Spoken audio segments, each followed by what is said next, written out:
சந்திரா, அந்த மோதிரம் மாத்தின விஷயத்துல அவங்க பண்ண ஃப்ராட் தனத்தை அந்த துர்காவுக்கு பார்த்த மாப்பிளைய வச்சு உங்க அக்கா கிட்ட சொல்ல வச்சா என்ன? உண்மை தெரிஞ்சதுன்னா கண்டிப்பா உங்க அக்கா அந்த டிரைவர் பையன் மேல கோவப்பட்டு ஏதாவது செய்வாள்ல? இல்லங்க, அதுல நிறைய பிரச்சனை இருக்கு. அதனாலதான் நானே ரொம்ப அமைதியா இருக்கேன். இதுல என்ன பிரச்சனை இருக்கு சந்திரா? இல்லங்க, அந்த மாப்பிளைய கூட்டிட்டு வந்து உண்மையை சொல்ல வைக்கலாம்னா என் அக்கா அவனை ஏதாவது கேள்வி கேட்க போய் கடைசியில அந்த மாப்பிளைய ஃப்ராடுன்னு தெரிய வந்தா அவன் கூட சேர்ந்து நாமளும் மாட்டிக்குவோம். அதுக்கப்புறம் அந்த டிரைவருக்கு பதிலா என் அக்கா கறி என்னதான் வீட்டை விட்டு துரத்துவா. மருமகளே, நீ சொல்றதும் கரெக்ட் தான். இதுல நாமளும் சம்மந்தப்பட்டிருக்கிறதுனால நம்மளால அவனை போட்டு கொடுக்க முடியாது. ஆனா இப்படியே போச்சுன்னா நாம எப்ப ஜெயிக்கிறது மருமகளே? இன்னும் கொஞ்சம் நல்ல பஞ்சாயத்து எலெக்ஷன் வரப்போகுது. அதுலயும் அண்ணன் போஸ்டா நீங்க ஜெயிச்சிடலான்னு பார்த்தா அங்கேயும் என் அக்கா கறி பில்லியா வந்து நிக்கிறா.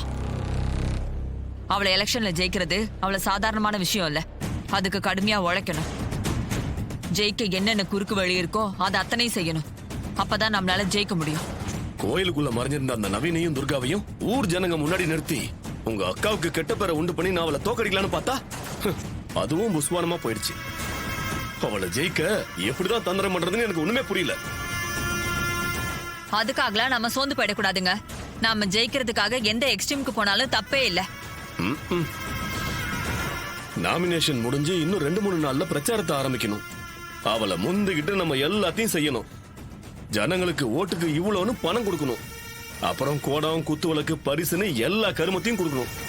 இப்படிலாம் செஞ்சா தான் நாம ஜெயிக்க முடியும். ஏங்க, என் அக்காவை ஜெயிக்கிறதுக்கு இதெல்லாம் பத்தாதுங்க. இன்னும் பெருசா ஏதாவது செய்யணும். அப்பதான் அவளை ஜெயிக்க முடியும். மவனே, மருமக சொல்றது கரெக்ட் தான் மவனே. நாம சாமுண்டீஸ்வரிக்கு எதிரா ஏதாவது பெருசா பிளான் பண்ணோம்னா தான் இந்த ஊருக்கு நீ தலைவராக முடியும். அதுக்கு என்ன சித்தப்பா செய்யறது? அதுக்கு அந்த சாமுண்டீஸ்வரி உயிரோடவே இருக்கக்கூடாது.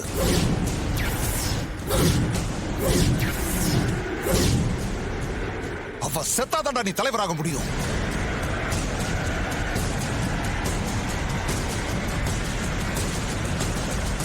என்ன சித்தப்பா சொல்றீங்க? அவ உயிரோடவே இருக்க கூடாதா? ஆமாடா மவனே,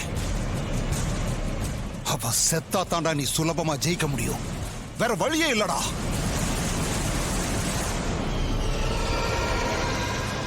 அதுக்கு இப்ப என்ன பண்ணலாம்னு சொல்றீங்க? டேய் மவனே, நாளைக்கு புதுசா கட்டி இருக்கிற அந்த ஃபேக்டரிய சாமுண்டீஸ்வரி திறக்க போறா. அந்த ஃபேக்டரியிலேயே வச்சு அவ கதையை முடிச்சிட வேண்டியதுதான்.